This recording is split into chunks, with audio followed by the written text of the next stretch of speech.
The history point में आज मुग़ल सल्तनत के ज़वाल को उसके उरूज में बदलने वाले दूसरे मुग़ल शहंशाह नसीरुद्दीन मोहम्मद हुमायूं की कहानी।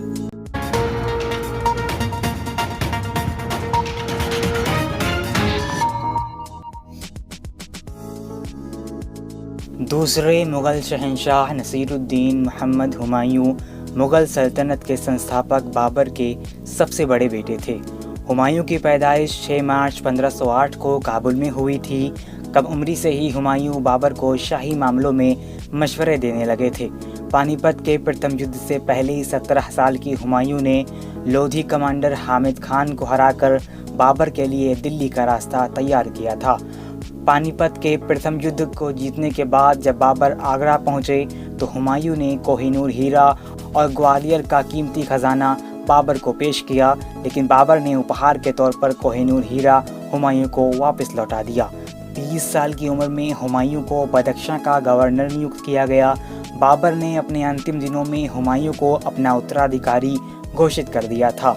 बाबर की वफ़ात के बाद 29 दिसंबर 1530 को हुमायूं दिल्ली के तख्त पर बैठा और उसे दूसरा मुग़ल बादशाह चुना गया। हुमायूं के गद्दी संभालते ही मुग़ल सल्तनत में बगावतों की आवाज़ें बुलंद होने लगी और कहीं पर उसे अपने सौतेले भाइयों और कहीं अपने अधिकारियों के विरोध का सामना करना पड़ा। हुमायूं के एक भाई खलील मिर्ज़ा हुमायूं के समर्थन में खड़े थे, जिस कारण उनकी हत्या कर दी गई। बाबर ने अपनी मृत्यु से पहले हुमायूं को अपने भाइयों के प्रति उदार रहने और उनसे अच्छा सलूक करने की वसीयत की थी। हुमायूं ने गद्दी संभालते ही कुछ ज़्यादा ही उदारता दिखाई। हुमायूं ने अपने सौतेले भाई कामरान मिर्ज़ा को काबुल और कंधार और चचेरे भाई सुलेमान मिर्ज़ा को बदख्शां का इलाका सौंप दिया।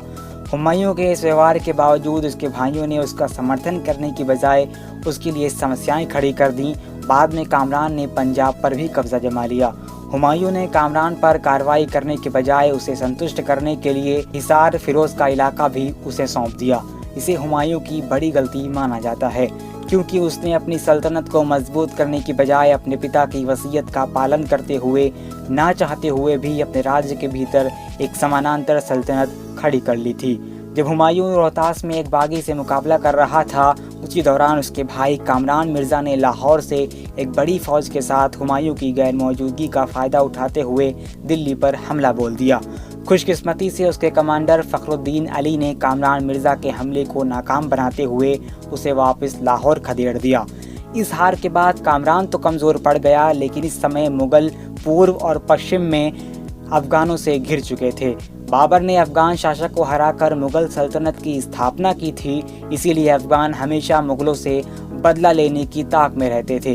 बिहार में शेर खान और गुजरात में बहादुर शाह हुमायूं के लिए नई चुनौती बनकर खड़े थे, जो लगातार अपनी ताकत बढ़ाते जा रहे थे। 1534 में बहादुर शाह ने चित्तौड़ पर हमला किया और वहां की रानी कर्णावती ने हुमायूं को राखी भेजकर मदद मांगी। गौरतलब है कि रानी कर्णावती हुमायूं के पिता बाबर के हाथों करारी शिकस्त खाने वाले राणा सांगा की पत्नी थी। संदेश मिलते ही हुमायूं अपनी सेना के साथ रानी कर्णावती की मदद के लिए चित्तौड़ रवाना हो गया, लेकिन जब हुमायूं कई 100 किलोमीटर का सफ़र करके चित्तौड़ पहुंचा, तब तक रानी कर्णावती जौहर कर चुकी थी और वहां बहादुर शाह का कब्जा हो चुका था। ये देखकर हुमायूं को बहुत गुस्सा आया। उसने बहादुर शाह पर हमला बोलकर उसे गुजरात से खदेड़ दिया और रानी कर्णावती का बदला पूरा किया। चित्तौड़ को आज़ाद कराने के बाद हुमायूं ने वहां का शासन सम्मानपूर्वक रानी कर्णावती के बेटे को सौंप दिया। इसी बीच पश्चिम में हुमायूं का मुकाबला करने के लिए शेर खान ने बंगाल पर कब्जा कर लिया। मुग़लों ने कई मोर्चों पर अफ़गानों से शिकस्त खाई। जून 1539 में गंगा तट पर शेर खान और हुमायूं के बीच एक युद्ध हुआ।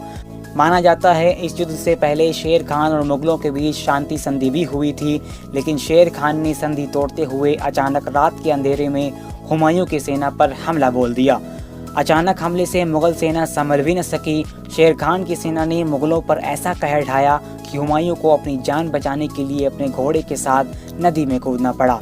इस युद्ध को चौसा के युद्ध के नाम से जाना जाता है। 1540 में शेर खान और हुमायूं के बीच एक युद्ध और हुआ, जिसके बाद हुमायूं को अपनी सल्तनत छोड़कर भागना पड़ा।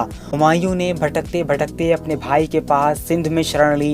इधर हुमायूं के जाते ही शेर खान ने दिल्ली के तख्त पर विराजमान होकर सूर सल्तनत की स्थापना की और खुद शेर खान से शेर शाह सूरी बन गया। सिंध में ही हुमायूं ने दिलदार बेगम से शादी की और सियालकोट के स्थान पर उसके बेटे अकबर की पैदाइश हुई।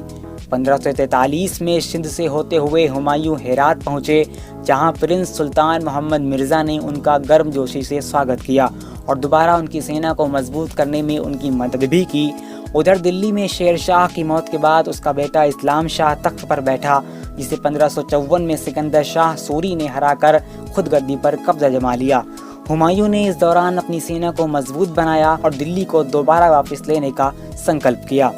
1555 में मुगलों ने हुमायूं के निर्देश पर बैरम खान के नेतृत्व में पंजाब के सरहिंद पर हमला करके वहां कब्जा जमाया, जहां लगभग 1 महीना जमे रहने के बाद उनका मुकाबला सिकंदर सूरी की 4 गुना बड़ी सेना से हुआ। बैरम खान ने चतुराई से सिकंदर की सेना को चारों तरफ से घेर कर हमला किया और उसका सफाया कर दिया। इस जीत के बाद मुगलों का रास्ता साफ हो गया और 23 जुलाई 1555 को हुमायूं ने फिर से दिल्ली पर मुगल राज स्थापित कर दिया। अपने पिता की सल्तनत को दोबारा हासिल करके हुमायूं खुश तो बहुत हुए, लेकिन ज़िंदगी भर जंग लड़ते लड़ते वो मानसिक तौर पर बहुत थक चुके थे। बायज़ीद बेआत अपनी किताब तज़किरा-ए-हुमायूं में लिखते हैं कि हुमायूं अपने आखिरी दिनों में उदास रहने लगे थे।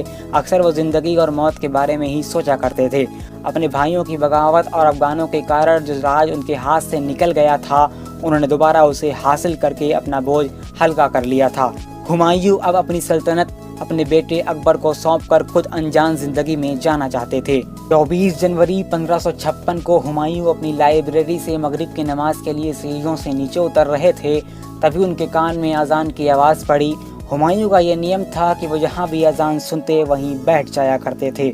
हुमायूं वहीं सीढ़ियों पर बैठ गए और दोबारा उठने के लिए अपनी छड़ी का सहारा लेना चाहा, लेकिन छड़ी फिसल गई और हुमायूं सीढ़ियों से गिरकर गंभीर रूप से घायल हो गए और इसी चोट से 27 जनवरी 1556 को उनका इंतकाल हो गया।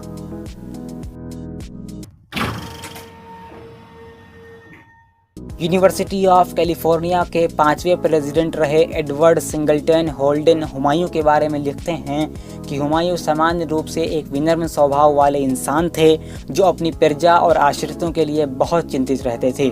बाबर ने हुमायूं की परवरिश एक बहादुर योद्धा के तौर पर की थी। राजकाज के गुर भी हुमायूं ने अपने पिता से ही सीखे थे।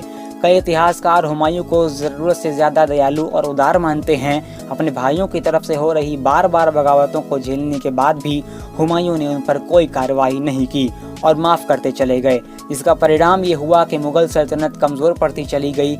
चौसा के युद्ध से पहले हुमायूं शेर खान पर भरोसा करके आसानी से उसके जाल में फंस गए थे। हालांकि दिल्ली से बेदखल होने के बाद हुमायूं ने अपनी रणनीति और व्यवहार में परिवर्तन किया। हुमायूं ने पहले जहां अपने भाई कामरान मिर्ज़ा के द्वारा बार बार की गई बगावतों को माफ़ कर दिया था, वहीं काबुल में उसकी एक और बगावत के बाद हुमायूं ने उसे सज़ा के तौर पर अंधा करवा दिया और उसे पवित्र शहर मक्का भिजवा दिया। अपने व्यवहार और रणनीति में परिवर्तन करने के बाद ही हुमायूं दोबारा दिल्ली को वापस अपने कब्जे में ले सके थे। अपने पिता की सल्तनत को गंवाने के बाद जिस शानदार तरीके से हुमायूं ने उसे वापस लिया, ये उसकी काबिलियत और कुशलता की गवाही देती है।